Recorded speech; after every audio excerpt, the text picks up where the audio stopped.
யார் யார் என்னன்னைக்கு எப்ப வந்து என்ன பார்க்கணும்னு அவன் எழுதி இருக்கிறானோ அது நடக்கும்.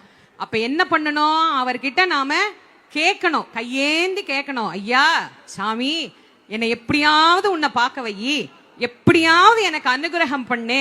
கோடான கோடி ஜீவராசிகள் இருக்கு இந்த உலகத்துல. எல்லா ஜீவராசிக்குமா இங்க இடம் கிடைச்சிருச்சு இல்ல? எல்லா ஜீவராசியுமா திருவண்ணாமலைக்கு வந்துருச்சு. திருவண்ணாமலையில ஏதோ ஒரு மூலையில நின்னு பார்த்தா கூட மலை தெரியும். அங்க கூட நின்னு பார்க்க முடியாம எவ்வளவு பேர் எங்கெங்க இருந்து பார்த்துக்கிட்டு இருக்கிறாங்க, யோசிச்சு பாருங்க. அப்போ இந்த தலத்தை மிதிக்கிறதுக்கு, இங்க வர்றதுக்கு, இந்த காட்சியை கண்ணால பாக்குறதுக்கு நான் நினைக்கிறேன், நான் சொல்லுவேன், உண்மையாவே சொல்லுவேன், நீங்களும் நானோ பண்ண தவம் அப்படின்னா அது கிடையாது.